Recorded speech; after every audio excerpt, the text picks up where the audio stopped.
భగవద్గీత ఆధ్యాత్మిక రహస్యాలు అనే శీర్షికలో ఈరోజు శ్రీనాథ్ గారు 23వ ప్రసంగం చేస్తున్నారు. శ్రీ శ్రీనాథ్ గారు. అందరికీ నమస్కారం అండి. ముఖ్యంగా గీతా ప్రేమికులు, అందులోనూ తత్వాభిలాషం అంటే సత్యము ఆధారముగా, తర్కము ఆధారముగా, ఇంగిత జ్ఞానం ఆధారముగా తమ యొక్క జీవితాన్ని ముందుకు తీసుకోవడానికి ఇష్టపడేవాళ్ళు అనమాట. ముఖ్యంగా అటువంటి వాళ్ళ కోసమే ఈ భగవద్గీత తత్వజ్ఞాన కోణంలో పరమాత్మ స్పష్టం చేస్తున్నారు. సో ఇవాళ ఎపిసోడ్లో మనము మోస్ట్లీ ఇవాళ కంక్లూడ్ చేద్దాము. నేను ఎవరిని అన్న పార్ట్ 1. నెక్స్ట్ ఎపిసోడ్ నుండి భగవంతుడు ఎవరు, ఆయన యొక్క సంపూర్ణ పరిచయాన్ని తెలుసుకునే ప్రయత్నం నెక్స్ట్ ఎపిసోడ్ నుండి స్టార్ట్ చేసే ప్రయత్నం చేద్దాము. ఈ ఎపిసోడ్లో మనం ఇంకొక 2-3 శ్లోకాల ద్వారా కొన్ని నిగూఢ సత్యాలను మనం చర్చిద్దాము.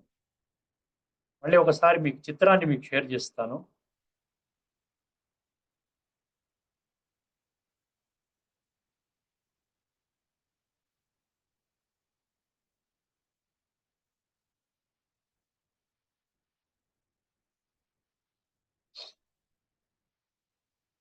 సృష్టి చక్రము, ఇది అనాదిగా నడుస్తున్నటువంటి సృష్టి చక్రం. ఈ సృష్టి చక్రం అనాదిగా ఎందుకు అవుతుంది అంటే ఏం చెప్పారు?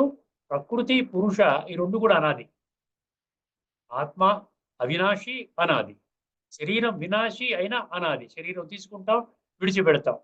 మన యొక్క సంస్కారాలకు అనుగుణంగా ఈ యొక్క శరీరం లభిస్తుంది. అది ఎక్కడి నుండి లభిస్తుంది?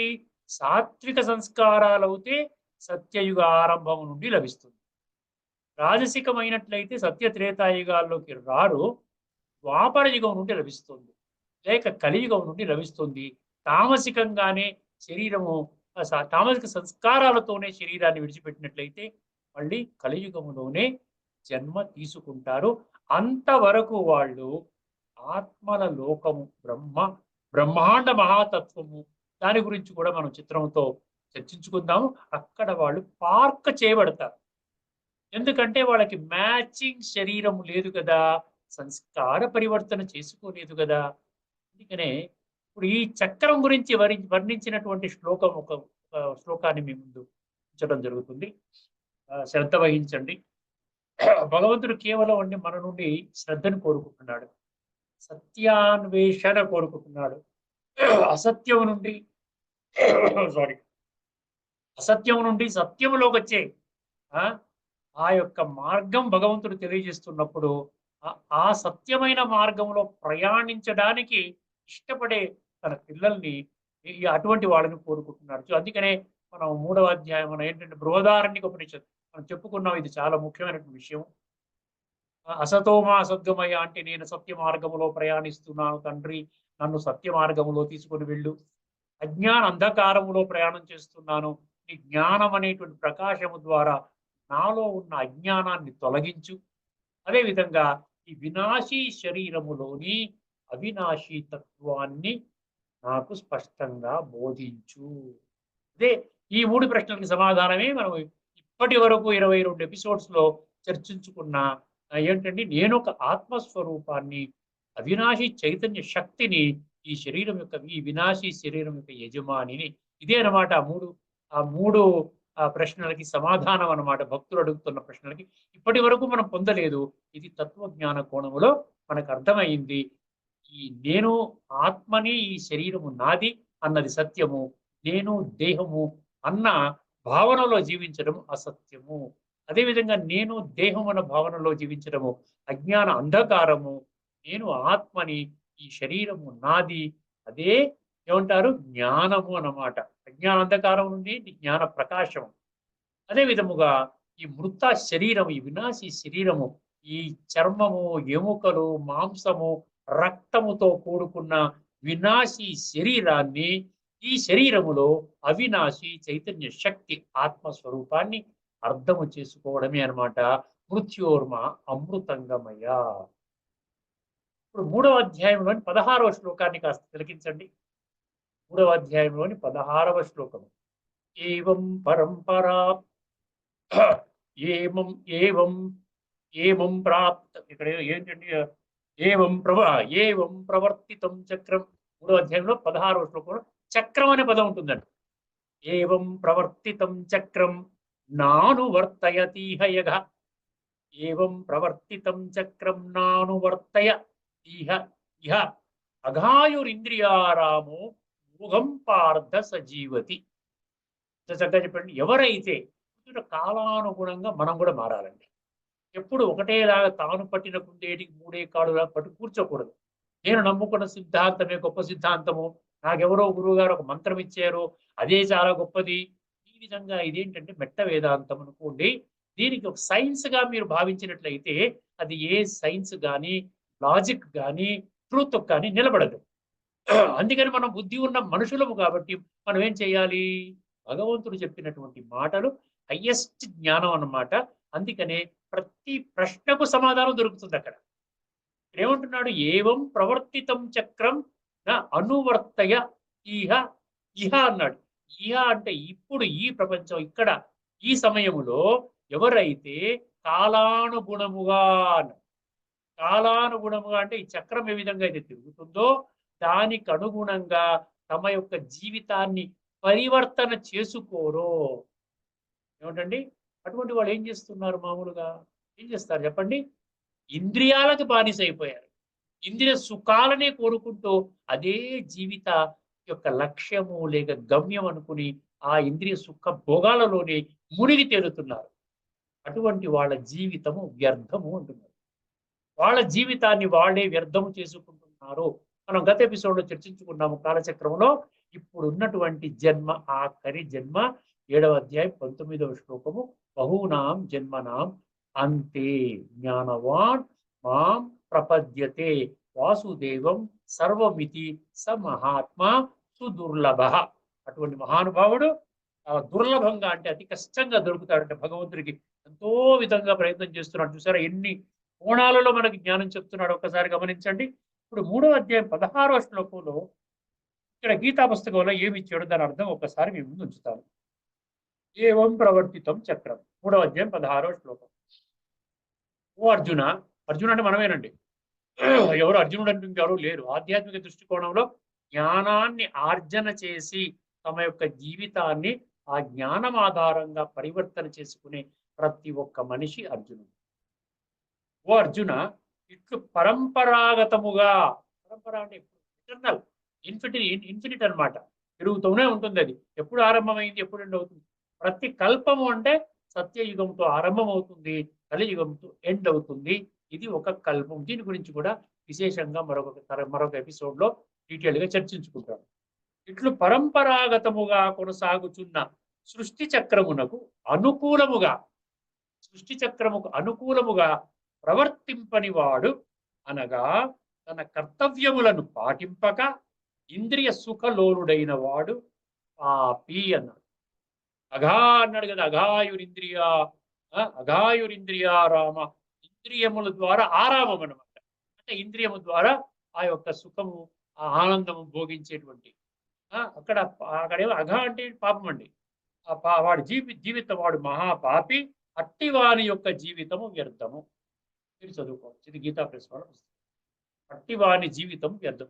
ఎందుకు ఇంత ఇంత విధంగా చెప్పవలసిన పని వచ్చింది? ఏ నాయనా, ఏ నా పిల్లల్లారా, బుద్ధి ఉన్న మనుషులు మీరు మీరు దేహమే నేను అనుకుని జీవితం ఇప్పటిదాకా లాగించారు. కానీ ఇప్పుడు సృష్టి చక్రం అంతము కాబోతున్నది. అతి త్వరలోనే సత్యయుగము లేక కృతయుగము రాబోతున్నది. అది నేను స్థాపన చేస్తున్నాను. కాబట్టి ఇప్పుడు మేలుకోండి, 3వ నేత్రాన్ని తెరవండి, బుద్ధి నేత్రాన్ని తెరవండి, జ్ఞాన నేత్రాన్ని తెరవండి. Third I of divine wisdom, 3వ నేత్రాన్ని తెరిచి మీరు ఒక బుద్ధిమంతుడే అయిన ఒక వ్యక్తిగా మీరు అర్థం చేసుకుంటే మీకు ఇవన్నీ బోధపడతాయి. దయచేసి మూఢత్వాన్ని అంధవిశ్వాసాన్ని విడిచిపెట్టండి అంటుంది. ఇప్పుడు ఇంకొక శ్లోకం 2వ అధ్యాయంలోని 28వ శ్లోకంలో తీసుకుంటాం. ఎందుకంటే పరమాత్మ పరిచయం చాలా సులభంగా అర్థమవుతుంది. కొన్ని ఇంగ్రీడియంట్స్ మీకు ఎక్స్ట్రా ఇస్తున్నాను అనమాట. ఇంతకుముందు ఎక్కడ నేను ఏ ఎపిసోడ్ లో కూడా ఈ విధంగా నేను ఇవ్వలేదు. ఎందుకో కొన్ని మీకు చెప్పాలనిపించి నేను చెప్తున్నాను. మీరంతా ఎలివేటెడ్ సోల్స్. అర్థమైందండి? ఉన్నతమైనటువంటి విద్య ఉన్నటువంటి వాడు వీరందరూ కూడా కాస్త అర్థం చేసుకోండి, బుద్ధి నేత్రాన్ని తెరుచుకొని 2వ అధ్యాయంలో 28వ శ్లోకం అండి. అక్కడ ఏమంటున్నాడు? ఆత్మ శరీరం తీసుకుంటుంది, విడిచిపెడుతుంది. అంతేనండి చేసేది, ఏమి చేయదు. ప్రతి ఒక్కరు చూడండి, ఎవరైనా ఇంట్లో అడిగేవాడు, మీ తాతగారు ఉన్నారంటే పోయారండి, మీ నాన్నగారు ఉన్నారంటే పోయారు. ఇది అయిపోయింది, కాలచక్రంలో వెళ్ళిపోవాల్సిందే. ఆ శరీరం తీసుకోవడం, విడిచిపెట్టడం, తీసుకోవడం, విడిచిపెట్టడం. ప్రపంచంలో ఏ కుటుంబంలోనూ లేరండి మా ఇంట్లో రావడాలు పోవడాలు ఉండవండి, ఇలాగే వేల కొద్ది సంవత్సరాలు బతికేస్తాం, ఎక్కడ ఉందా? లేదు. ఏమంటున్నాడు? ఈ విధంగా కాలచక్రం తిరుగుతుంది. ఆత్మ కాలచక్రంలో తన సంస్కార అనుసారంగా అక్కడి నుంచి తన పాత్ర ప్రారంభిస్తుంది. అందరూ సత్యయుగం నుండి ప్రారంభించరు పాత్రని, అందరూ త్రేతా నుంచి ప్రారంభించరు, అందరూ ద్వాపరం నుంచి ప్రారంభించరు, అందరూ ఎక్కడి నుంచో ఎందుకంటే ఇప్పుడు చూసారా, మనం చూసినట్లయితే మన జనాభా ఒక 200 సంవత్సరాల క్రితం ఎంత ఉండేదండి, ఇప్పుడు ఎంత ఉంది గమనించండి ఒక్కసారి. ఒక 150-200 సంవత్సరాల క్రితం చాలా తక్కువ పాపులేషన్ ఉండేది కదా, 150 కోట్లు ఎంతో ఉండేది ప్రపంచ జనాభా. ఇప్పుడు ఈ రోజున 9 బిలియన్ అంటున్నారు, 8.5 బిలియన్, 9 బిలియన్ అంటున్నారు. అంటే అర్థం ఏమిటి? అందరూ కూడా ఈ లాస్ట్ ఫేజ్ ఆఫ్ ద కాలచక్రంలోనే అందరూ దిగుతున్నారు. అంతకుముందు కొద్ది మందే ఉండేవాళ్ళు. అదేవిధంగా అతి కొద్ది సంఖ్యతో ప్రారంభమయ్యేటువంటి సత్యయుగము లేక కృతయుగము అతి త్వరలో ప్రారంభము కానున్నది. ఏం చెప్తున్నాడు? అవ్యక్తాదీని భూతాని వ్యక్త మధ్యాని భారత అవ్యక్త నిధనాన్యేవ పత్రకా పరిదేవన. ఈ కాలచక్రంలో ఆత్మ శరీరాన్ని తీసుకుంటుంది, విడిచిపెడుతుంది, తీసుకుంటుంది, విడిచిపెడుతుంది. అలాంటి యొక్క అశాశ్వతమైనటువంటి ఈ ప్రయాణంలో ఎందుకు నువ్వు దిగులు చెందుతున్నావు? టెన్షన్లోకి ఎందుకు వస్తున్నావు? ఎందుకు ఈ యొక్క ఉద్రిక్తతలో ఉంటున్నావు? ఎందుకు ఈ గొడవలు పడుతున్నావు? ఎందుకు ఈ సమస్యల వలయంలో చిక్కుకున్నావు? ఎందుకు ఈ టెంపరీగా ఉండేటువంటి, అశాశ్వతంగా ఉండేటువంటిది, అనిత్యంగా ఉండేటువంటి ఇంద్రియ సుఖ దీంట్లోనే మునిగిపోయి అది జీవితం అనుకుంటున్నావు? ఎంత బాగా చెప్తున్నాడు చూసారా. ఇప్పుడు ఫర్ ఎగ్జాంపుల్ నేను ఉన్నానండి, లేదా మీరున్నారు. ఈ శరీరము తీసుకునే ముందర మీరు అవ్యక్తంగా ఉన్నారు. అవ్యక్తంగా ఉన్నారంటే ఆత్మస్వరూపంలో ఉన్నారు.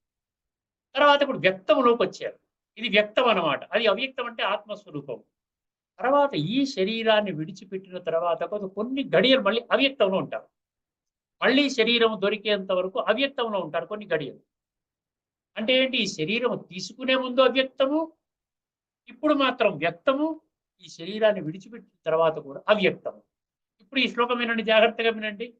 అంటే వ్యక్తము, అవ్యక్తము, వ్యక్తము, అవ్యక్తము, వ్యక్తము, అవ్యక్తము, వ్యక్తము, ఇలా తిరుగుతాం అనమాట మనం. అంటే మనం స్థిరంగా ఉండము. ఇదే శరీరాన్ని పట్టుకొని మనం ఇప్పుడు ఆస్తులన్నీ సంపాదించేసుకుంటున్నాం. 500 కోట్లు మనకి సంతృప్తి లేదు, సంతుష్టత లేదు, ఇంకా ఇంకా ఇంకా పరుగులు పడుతున్నాము.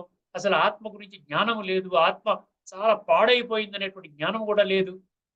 చూసారు, ఆ విధంగా మనం అలా ప్రయాణం చేసుకుంటూ చేసుకుంటూ చేసుకుంటూ ఇంటూ 100 ఏళ్ళు బ్రతకవలసినటువంటి జీవితాన్ని మనం ఏం చేస్తున్నాం? 60కో 70కో ఎంతకో మనం చాలించేస్తున్నాం. అర్థమైందండి? రోగాలు, ప్రపంచం అంతా రోగాల నిలయం, multi speciality, super duper speciality, scanning సెంటర్లు, ఫార్మా ఇండస్ట్రీస్, అన్ని ప్రపంచం అంతా నెలకొల్పోయి ఉన్నాయి. ఎక్కడికి వెళ్ళినా హాస్పిటల్స్ హాస్పిటల్స్ హాస్పిటల్స్, మెడికల్ షాపులు, ల్యాబొరేటరీస్, స్కానింగ్ సెంటర్స్, అన్ని ఫార్మా కంపెనీస్. దీనికి ఎందుకంటే మనం చింతలో పడిపోయాం కదా. అందుకని ఏం చెప్పాడు? అవ్యక్తాదీని భూతాని. భూతాని అంటే మనిషి, పంచతత్వాలతో కూడుకున్నటువంటి భూతాని. అవ్యక్త పరిస్థితులు ఎలా ఉన్నాడు? ఆత్మస్వరూపంలో ఉన్నాడు. అవ్యక్తాదీని భూతాని ఎక్కడ వ్యక్తం అవుతాడంటే వ్యక్త మధ్యాని భారత. మళ్ళీ అవ్యక్త నిధనాన్యేవ. మళ్ళీ నిధనం అంటే మరణం, మరణం తర్వాత మళ్ళీ అవ్యక్తము. సో అవ్యక్తము మధ్యాని, వ్యక్త మధ్యాని భారత అవ్యక్త నిధనాన్యేవ. ఈ విధంగానే సాగుతుందిరా నాయనా కాలచక్రంలో నీ ప్రయాణము. ఏది పర్మనెంట్ కాదు. ఎంత సంపాదించుకున్నది నీది కాదు, అది కొద్ది సమయం సేపు నీది అని భావనలో అది అర్థం చేసుకో. నీవు పర్మనెంట్ గా దానికి ఓనరు కాదు. ఈవెన్ నీ శరీరానికి కూడా, ఈ శరీరానికి కూడా యజమాని పర్మనెంట్ గా కాదు. అశాశ్వతమైనటువంటి దాన్ని నువ్వు శాశ్వతం అనుకుని నువ్వు అల్లకల్లోలో పడిపోయి టెన్షన్లోకి వచ్చి, సమస్యల్లోకి వచ్చి, రోగాల్లోకి వచ్చి చాలా చాలా ఇబ్బంది పడుతున్నావు నాయనా. అందువలన అర్థం చేసుకో. అవ్యక్తాదీని భూతాని వ్యక్తమధ్యాని భారత అవ్యక్త నిధనాన్యవ తత్ర కా పరిదేవన.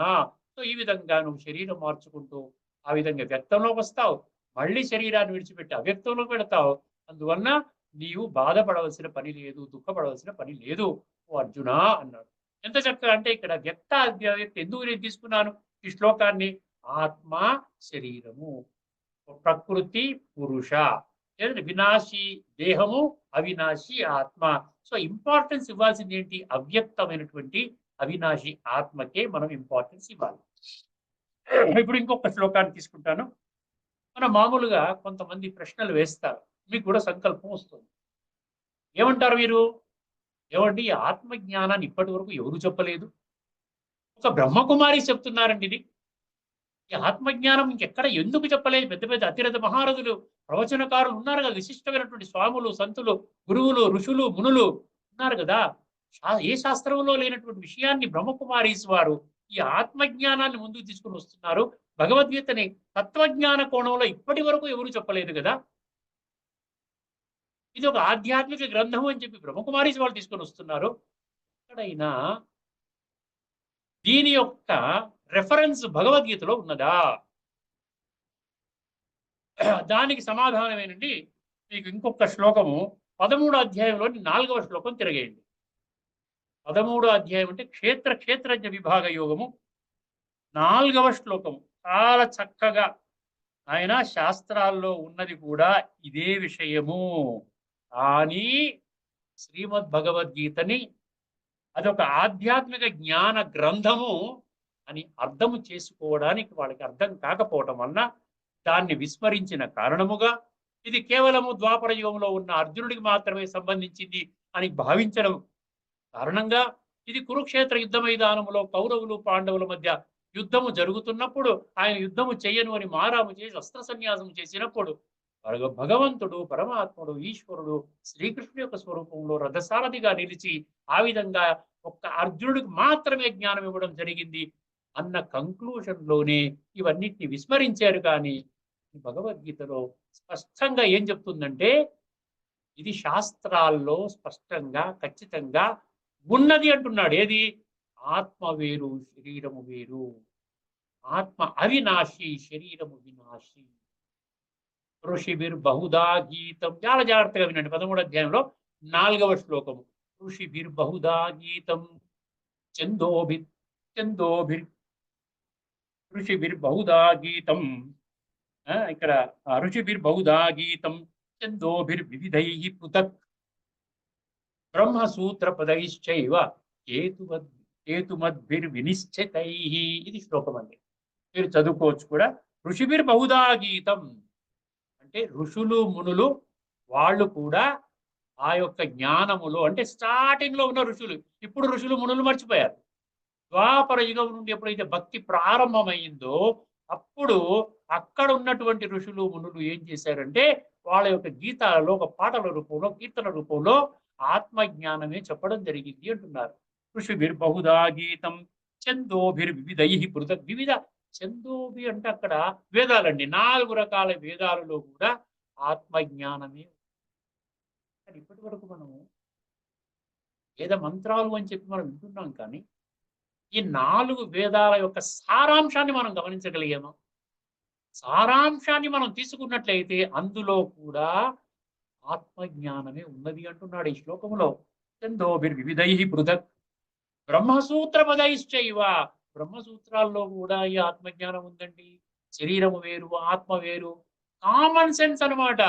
నేను ఆత్మని, చివరికి నేను ఆత్మగా అనుభవం చేయకుండా ఉంటే ఖాళీగానే ఏ విధంగా అయితే కలియుగం యొక్క అంతిమ సమయంలో ఈ జన్మ జన్మలుగా కర్మలు అనుసారంగా ఆత్మలో పేరుకుపోయినటువంటి ఈ యొక్క చెడు సంస్కారాలు ఏవైతే ఉన్నాయో, ఏమండి తామసిక సంస్కారాలు ఏవైతే ఉన్నాయో, అంటే బొగ్గులాగా ఉన్న సంస్కారాలు ఏవైతే ఉన్నాయో, ఆ కనిష్ట సంస్కారాలు ఏవైతే ఉన్నాయో, ఆ కనిష్ట సంస్కారాలతో శరీరాన్ని విడిచిపెడితే అధోగతి పాలవుతావు నాయనా, అధోగతి పాలవుతావు. ఎందుకంటే నీ సంస్కారాలే నీ భావి జన్మని శాసిస్తాయి. శరీరము ద్వారా నువ్వు ఏవి చేసినా కూడా ఆత్మ యొక్క ఉనికిని విస్మరించి శరీరము ద్వారా నువ్వు ఏమి చేసినా కూడా నీవు ఆత్మని శుద్ధి చేసుకోలేవు. అర్థమైందండి? ఎక్కడ మురికి పట్టింది అక్కడ శుద్ధి చేయాలి కదండి. ఓ మీ ఇంట్లో బాత్రూంలో కుళ్ళిపోయింది, చాలా వాసన వస్తుంది, అది 10 రోజుల నుంచి 15 రోజుల నుంచి అది వాష్ చేయలేదు, క్లీన్ చేయలేదు. అప్పుడు గమనించి అక్కడ వాసన వస్తుందని చెప్పి అక్కడ కడుక్కోవాలి కదా. బెడ్రూమ్ కడుక్కుంటామా ఎక్కడైనా? కిచెన్ కడుక్కుంటామా అక్కడ వాసన వస్తుంటే? కిచెన్ బెడ్రూమ్ కడుక్కుంటే వాష్రూమ్ లో ఉన్న వాసన పోతుందా? అందుకని భగవంతుడు ఏమంటున్నాడు ఇక్కడ, నీవు ఎన్నో జన్మలుగా ఆత్మ అవినాశి, ఆత్మ వజ్రము, అది శరీరం తీసుకుంటుంది, కర్మ చేస్తుంది, అయిపోయిన తర్వాత విడిచిపెడుతుంది. అవ్యక్తాదీని వ్యక్త మధ్యాని భారత చెప్పాం కదా. సో ఆత్మలో మీ కర్మలు అనుసారంగా, మీరు చేసిన కర్మల యొక్క క్వాలిటీ అనుసారంగా ఆత్మలో సంస్కారాలు ఏర్పడుతున్నాయి. మనం చాలా డీటెయిల్గా చర్చించుకున్నాం. సో ఇప్పుడు చివరికి శరీరాన్ని విడిచిపెట్టే సమయంలో సంస్కారాలు అలోన్ మ్యాటర్స్. ఇదొక్కటే మనకు వస్తుంది, మన చూడొచ్చేది. అందువలన అందుకని ఏం చెప్పాడు, బ్రహ్మసూత్ర పదైశ్చైవ హేతు మద్భిర్ వినిశ్చితయే. చాలా నిశ్చయాత్మకంగా వివిధ రకాలుగా ఈ ఆత్మజ్ఞానము శాస్త్రాల్లో కూడా ఉన్నది. ఇదే ఋషులు మునులు స్టార్టింగ్ లో వాడు ఇదే జ్ఞానం చెప్పారు, ఇదే వేదాలలో ఉంది, ఇదే బ్రహ్మసూత్రాల్లో ఉంది. కానీ ఎక్కడ మనం మిస్సింగ్ అయ్యామంటే శ్రీమద్ భగవద్గీతని ఒక భక్తి కోణములో, ఒక భౌతిక కోణములో, ఒక యుద్ధ శాస్త్రముగా భావించుకొని మనం ఇప్పటి వరకు అర్థం చేసుకున్నాం. కానీ దానిని ఒక ఆధ్యాత్మిక దృష్టికోణములో 10వ అధ్యాయం 32వ శ్లోకంలో చెప్పినట్టుగా ఆధ్యాత్మిక దృష్టికోణంలో మనము అర్థము చేసుకోవడంలో విఫలమయ్యాము. దీనికి మూల కారణం ఏంటంటే బుద్ధి నేత్రాన్ని మూసుకున్నాము, అంధవిశ్వాసములోని జీవితాన్ని గడిపేస్తూ ఉన్నాం. ఒకసారి దీని గురించి భగవద్గీతలో ఏం చెప్పాడో ఒక్కసారి చదువుతాను చూడండి. ఈ ఋషివీర్ బహుదా గీతం. ఎందుకు ఈ శ్లోకాన్ని నేను తీసుకున్నాను అంటే, ఒక బ్రహ్మకుమారి చెప్పడం కాదు. బ్రహ్మకుమారి చెప్పడం అంటే భగవంతుడు బ్రహ్మకుమారి సంస్థని స్థాపన చేశాడు. ఇది తిరుగులేని, తిరస్కరించలేని సత్యము. ఒక 25 లక్షల మంది దీన్ని ఆ విధంగా అదే పాత్రలో వాళ్ళ ఆత్మశుద్ధి చేసుకుంటూ వాళ్ళ జీవితాన్ని ప్రతి నిత్యము మెడిటేషన్ చేసుకుంటూ పరమాత్మతో ఫోకస్ చేసుకుని ఈ జన్మలుగా ఉన్నటువంటి ఆత్మలో ఉన్న కుళ్ళుని కడుక్కుంటున్నారు వాళ్ళు. అందుకనే వాళ్ళు అందరి పట్ల చాలా మంచిగా మాట్లాడతారు, చాలా చీర్ఫుల్ గా ఉంటారు, శక్తిశాలిగా ఉంటారు. ఇతరులకు కూడా జ్ఞానాన్ని పంచడానికి తమ యొక్క తనువు, మనసు, ధనాన్ని ఖర్చు పెడతారు. ఒకసారి చూడండి ఇక్కడ ఏమన్నాడు, క్షేత్రజ్ఞుల తత్వములను గూర్చి, క్షేత్రజ్ఞుల తత్వమును గూర్చి ఋషులెల్లరును బహువిధములుగా వివరించిరి. క్షేత్రజ్ఞుల తత్వములను గూర్చి ఋషులెల్లరును బహువిధములుగా వివరించిరి. వివిధ వేద మంత్రములను వేరువేరుగా తెలిపినప్పుడు మన వేద మంత్రాల్లో మనకు ఆత్మజ్ఞానం రావాలి కదా. ఆత్మజ్ఞానం అంటే క్షేత్రము గురించి, క్షేత్రజ్ఞుడి గురించి రావాలి కదా. ఈ రెండింటి యొక్క భేదం తెలియాలి కదా. క్షేత్రజ్ఞుడు అంటే ఆత్మ, క్షేత్రం అంటే అది శరీరము, ఇది అవినాశి. చివరికి క్షేత్రజ్ఞుడి యొక్క హోదాలో ఉన్నప్పుడే పరమాత్మ యొక్క స్మృతి కలుగుతుంది, పరమాత్మ యొక్క అనుభూతి కలుగుతుంది అని చెప్పాలి కదా. ఏమన్నాడు ఇక్కడ, వివిధ వేద మంత్రములను వేరువేరుగా తెలిపినవి అట్లే బ్రహ్మసూత్ర పదములు కూడా నిశ్చయాత్మకముగా సహేతుకముగా ఏటతల్లము కావించినవి. ఇదే విషయాన్ని మళ్ళీ చెప్తున్నాడండి. ఈ కాలచక్రం అనేది తిరుగుతూనే ఉంటుంది. ప్రతి కల్పము ఇదే తిరుగుతూ ఉంటుంది అన్నమాట. ఇప్పుడు ఈ కల్పంలో మీరు బాగుపడ్డారంటే ప్రతి కల్పంలో బాగుపడ్డట్టు లెక్క. ఈ కల్పంలో వంచితులయ్యారంటే ప్రతి కల్పంలో మీ విధానమే పర్ఫెక్ట్ విధానం అనుకుంటూ జీవితాన్ని కొనసాగిస్తూ ఆ విధంగానే ఆత్మని శుద్ధి చేసుకోకుండానే శరీరాన్ని చాలించే పరిస్థితి వస్తుంది. ఇప్పుడు మీకు ఆఖరిగా ఒక్క శ్లోకం చెప్పి నేను ముగిస్తున్నాను. తర్వాత ఎపిసోడ్ నుండి మనము పరమాత్మ ఎవరు, భగవంతుడు ఎవరు, ఈశ్వరుడు ఎవరు అనే దాని మీద చాలా కూలంకషంగా, చాలా డీటెయిల్డ్గా, ఎటువంటి సందేహం కూడా ఉండదు. ఏదైనా సందేహం ఉన్నట్టయితే దయచేసి మీరు యూట్యూబ్లో పెడుతున్నారు. ఇది సంస్కృతి సంపద అనేటువంటి ఛానల్ని రన్ చేస్తున్నారు ప్రొఫెసర్ బిట్టు వెంకటేశ్వర్లు గారు. ఆయన farmer Deen and professor of Potti Sriramulu Telugu university. వారు చూడండి స్వచ్ఛందంగా ఇటువంటి విషయాలన్నీ కూడా అందరి దృష్టికి ఆ ఛానల్లో పెడుతూ తీసుకొని వస్తున్నారు. ఈ విధంగా ఈ మధ్య వారితో పరిచయం జరగటము, వారి యొక్క ఆహ్వానం మీద ఈ కార్యక్రమం నిర్వహిస్తున్నాము. దయచేసి మీరు యూట్యూబ్ ఛానల్లో కింద కామెంట్ సెక్షన్లో ఫలానా ఎపిసోడ్ నంబర్ ఇవ్వండి. ఎపిసోడ్ నంబర్ 5 మాకు ఈ డౌట్ ఉందండి. ఎపిసోడ్ నంబర్ 10 మాకు ఈ డౌట్ ఉందండి. నేను దాన్ని గమనించి అది సహేతుకంగా ఉన్నట్లయితే, అది అందరికీ పనికొచ్చే విధంగా ఉన్నట్లయితే, కన్స్ట్రక్టివ్గా ఉన్నట్లయితే దాన్ని మీకు నేను తర్వాత చెప్పబోయే ఎపిసోడ్స్లో కవర్ చేస్తాను. ఆఖరిగా శరీరము వేరు, ఆత్మ వేరు. శరీరము వినాశి, ఆత్మ అవినాశి. ఇదేనండి. ఇది ఒక్కటి దాటేయగలిగారా? ఇది చిన్న కామన్ సెన్స్ వాడుకొని, ఇంగిత జ్ఞానాన్ని వాడుకొని ఈ స్టెప్ మీరు దిస్ ఈస్ కరెక్ట్ అని అనుకోగలిగారా? 574 శ్లోకాలు భగవద్గీత సారము మీ యొక్క ఈ విధంగా ఉంటుందన్నమాట. మీ చేతిలో ఉంటుంది. మీరు దానిలో జీవిస్తారన్నమాట. ఇప్పుడు ఈ రోజున ఒక 20-25 లక్షల మంది జీవిస్తున్నారు భగవద్గీత ఆధారంగా. ఎవరు ఏమన్నా పట్టించుకోండి మేము. ఎవరు ఏ విధంగా క్రిటిసైజ్ చేసినా మేము పట్టించుకోం. ఎందుకంటే మేము ఒక సత్యమైన మార్గంలో నడుస్తున్నాము. దీనికి ఎటువంటి మీరు టెస్ట్ అయినా మీరు చేసుకోవచ్చు. దగ్గరలో ఉన్న సెంటర్‌కి వెళ్ళండి. అక్కడ ఏం జరుగుతుందో మీకు అర్థమవుతుంది కదా! ఎవరో ఏదో చెప్పిన దాని మీద దానిని నమ్మి భగవంతుడు స్థాపన చేసినటువంటి సంస్థ, భగవంతుడే స్వయముగా శిక్షణ ఇస్తున్నటువంటి సంస్థ, అదే శ్రీమద్ భగవద్గీతలో ప్రతిబింబించినటువంటి విషయము అక్కడ జరుగుతున్న విషయము. ఇన్ని లక్షల మంది ఒకే విధానములో వాళ్ళు నడుస్తున్నారు అంటే దాన్ని ఏ విధంగా తీసిపారేస్తారు గమనించండి ఒక్కసారి. ఇప్పుడు ఇంకెక్కువ టైం తీసుకోకుండా 15వ అధ్యాయంలోని 16వ శ్లోకము చాలా స్పష్టంగా చెప్తున్నాడు. ద్వావిమౌ పురుషౌ లోకే క్షర అక్షర ఏవ చ. ద్వావిమౌ పురుషౌ లోకే క్షర అక్షర ఏవ చ. క్షరః సర్వాణి భూతాని కూటస్థో అక్షర ఉచ్యతే. ఇందులో ఏమీ లేదండి. ఇందులో ఇంటర్ప్రిటేషన్ ఛాన్స్ లేదు అసలు. భగవంతుడు చెప్పిన మహావాక్యాలకి మనిషి ఇంటర్ప్రిటేషన్ చేయడానికి అసలు ఏమాత్రం సరిపోదు. యథార్థంగా అర్థం చేసుకోవాలంటే శ్రీమద్ భగవద్గీతని తత్వజ్ఞాన కోణంలో, ఆధ్యాత్మిక జ్ఞాన కోణంలో అర్థం చేసుకున్నప్పుడే మీకు అర్థమవుతుంది. ఏమన్నా ద్వావిమౌ పురుషౌ లోకే, అందులో అర్థం కానిది ఏముందండి? ఈ లోకములో. హిందూ సమాజం అనలేదండి అక్కడ. ఈ లోకము అమెరికా, సింగపూర్ అనలేదు అక్కడ. ఈ లోకములో అంటే 850 కోట్ల మనుష్య సృష్టి. మనుషులలో అంటే మీరున్నారు, నేనున్నాను. ఈ లోకములో ఎవరున్నారంట? ద్వావిమౌ పురుషౌ. పురుషం అంటే ఏంటి? ఆత్మ. పురుష అంటే ఆత్మ, ప్రకృతి అంటే దేహం. ద్వావిమౌ పురుషౌ లోకే క్షర అక్షర ఏవచ అన్నారు. క్షర అక్షర అన్నారు. ఇంకంతా అర్థంగా ఉంది. క్షర అంటే వినాశి. అంటే పురుష దేహాన్ని ధరించినప్పుడు ఈ దేహం అనేది వినాశి, ఆత్మ అనేది అవినాశి. అక్షర అంటే అవినాశి. అక్షర బ్రహ్మ యోగం అంటే భగవంతుడు కూడా అవినాశి. అక్షర బ్రహ్మ యోగం అంటాడు. 8వ అధ్యాయం పేరు పెట్టాడు. అర్థమైందండి? అందువల్ల ద్వావిమౌ పురుషవు లోకే క్షర అక్షర ఏవచ. మళ్ళీ ఏమన్నాడు చూసారా? క్షరః సర్వాణి భూతాని. ఈ ప్రపంచంలో అమెరికా ప్రెసిడెంట్ కూడా, ఇండియా ప్రైమ్ మినిస్టర్ కూడా, బిల్ గేట్స్ అనండి, చాలా టాప్ టాప్ టాప్ టాప్ వాళ్ళని అనండి, వాళ్ళ శరీరాలు కూడా కుళ్ళిపోతాయి అంటున్నారు. క్షరః సర్వాణి భూతాని కూటస్థో అక్షర ఉచ్యతే.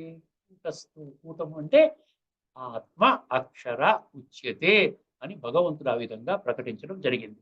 సో ఇప్పుడు మనం ఏం చేసాం? ఇన్నాళ్ళు ఇప్పుడు 23 ఎపిసోడ్స్గా మనం ఒకటే విషయాన్ని మనం చర్చించుకుంటున్నాం. ఏం చర్చించుకుంటున్నామండి?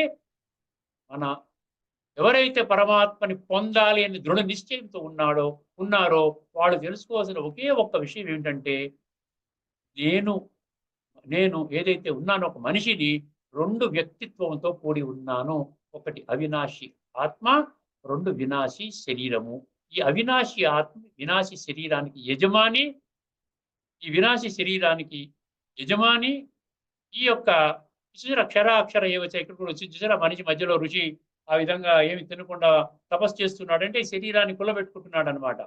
ఆ విధంగా ఈ విధంగా క్షర అక్షర ఏవచ్చ చెప్పినట్టుగా మనం ఏంటంటే 2 అన్న సంగతి మర్చిపోయాం. 24 గంటలు 24/7 365 డేస్ నేను దేహముని, దేహంతోనే లిగిచినప్పటి నుంచి పడుకునే పోయేదాకా దేహముతో పాటు ఎంటర్టైన్మెంట్, దేహంతో పాటు సంబంధాలు, దేహం గురించి క్లీనింగ్, దేహానికి 3 పూటల భోజనము, అన్ని దేహం చేస్తున్నాము. ఆత్మ యొక్క ఉనికిని మర్చిపోయాము. వజ్రాన్ని మర్చిపోయి ఆ పెట్టెతోనే మనం జీవితం గడిపిస్తూ ఉన్నాము. చివరికి పెట్టి నీ కూడా రాదు.